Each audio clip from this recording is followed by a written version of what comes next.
हम भारतीय बचपन से ही सुनते आते हैं कि जो लोग सामान्य मृत्यु नहीं पाते बल्कि अकस्मात रूप से मर जाते हैं, जैसे हत्या, एक्सीडेंट, सुसाइड आदि, वो आत्माएं मुक्त नहीं होती और अतृप्त रूप में भटकती रहती हैं।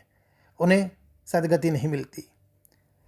लेकिन क्या होता है जब कोई व्यक्ति असामान्य मौत मरता है?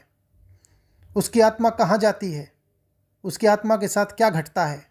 वो कैसे रहता है? दोस्तों, इस वीडियो में मैं आपको ये सब बतलाऊंगा।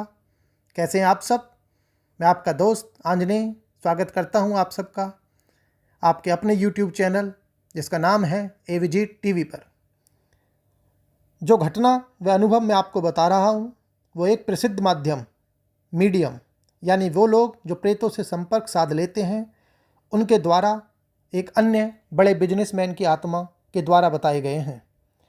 इनका नाम उजागर न करते हुए मैं आत्मा को मिस्टर एक्स के नाम से संबोधित करूंगा और उन्हीं के शब्दों में उनके अनुभव सुनिए, यानी उन्होंने किस प्रकार अपनी बात उस मीडियम माध्यम के द्वारा प्रस्तुत की थी।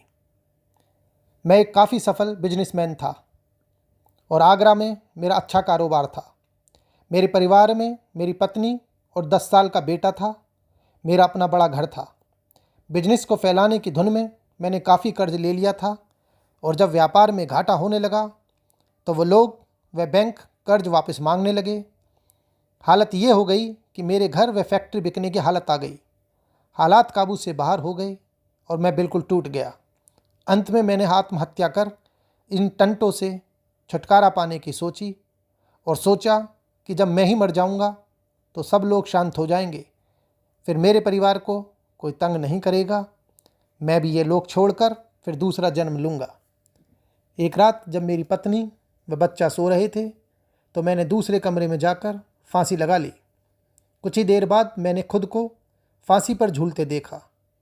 इससे पहले मैंने खुद को आईने में या वीडियो में तो बहुत बार देखा था, लेकिन खुद के शरीर को इस तरह लटका देखकर मुझे बड़ा अजीब लगा व धक्का सा भी लगा।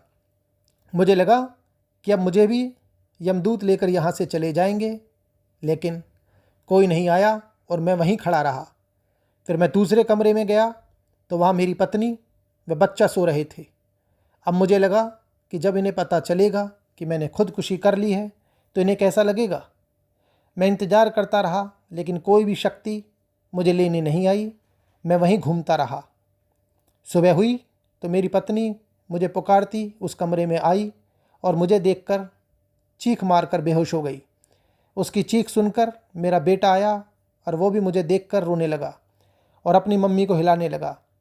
होश में आते ही मेरी पत्नी ने चीखना शुरू कर दिया और पड़ोस के लोग आ गए। लोगों ने मेरे शरीर को किसी तरह रस्सी काट कर उतारा और मेरी पत्नी को बाहर ले गए। पुलिस आ गई, मेरे रिश्तेदार भी आ गए। मैं उन सबको देख सकता था, सुन सकता था, लेकिन बोल नहीं सकता था। उनके रोने पीटने की आवाज़ों से मुझे बड़ा दुख महसूस हो रहा था। तभी मुझे एक अजीब सा खिंचाव महसूस हुआ। उस खिंचाव में मैंने घर के बाहर जाकर देखा तो पाया कि काफ़ी सारे आदमी वहाँ खड़े हैं, जिनमें से कुछ को मैं शक्ल से पहचानता था और एक दो को तो जानता भी था कि ये तो मर चुके हैं। वो मुझे देखकर हंस रहे थे और इशारे कर रहे थे। एक दो लोग तो ज़ोर से बोल रहे कि ये और आ गया हमारी टोली में। मेरे शरीर को फिर पुलिस ले गई। मेरे शरीर की चीरफाड़ हुई। जो भी मैंने वहाँ देखा, वहाँ पर और भी बहुत से मेरी तरह के लोग उपस्थित थे, आत्माएं थीं। लेकिन जो लोग यानी आत्माएं मेरे घर के बाहर थीं, उन्होंने उन आत्माओं को वहाँ से हटा दिया और मुझे घेर कर खड़े रहे।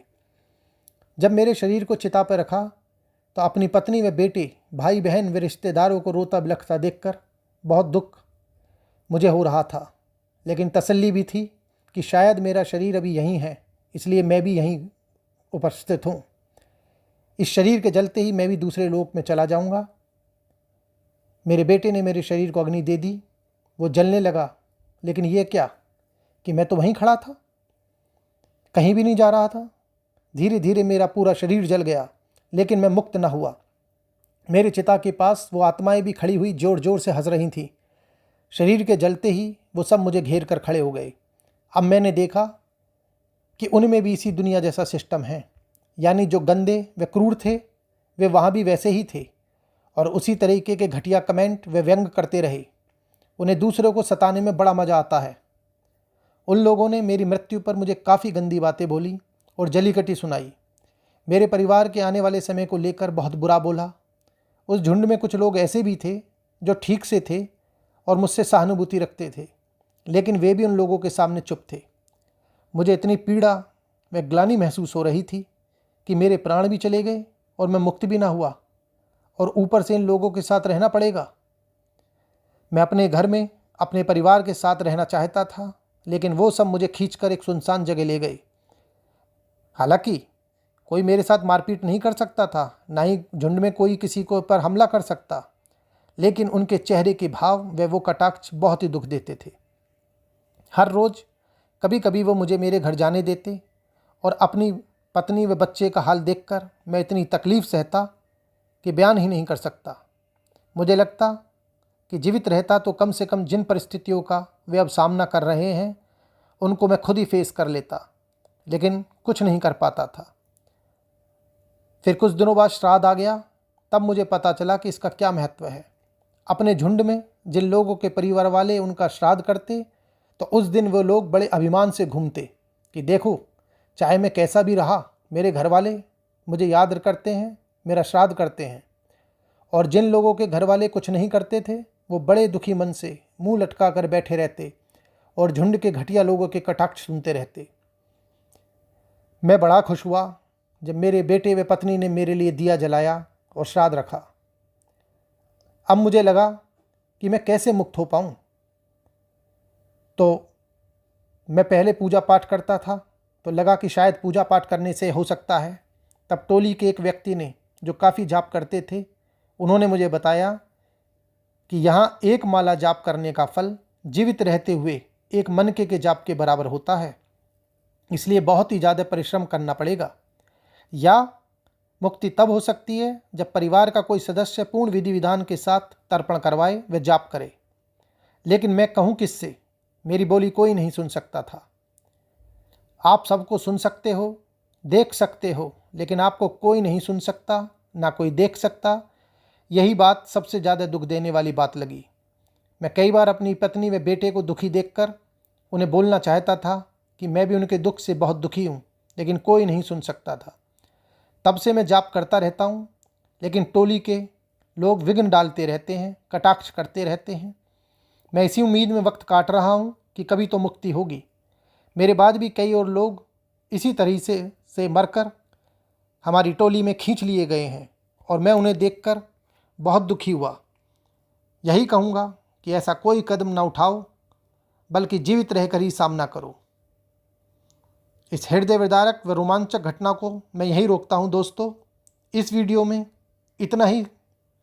फिर हाजिर होऊंगा एक नए वीडियो में इसी तरह की रहस्य रोमांचक घटनाओं के साथ, शख्सों के साथ। तब तक आप स्वस्थ रहें, अपना ध्यान रखें।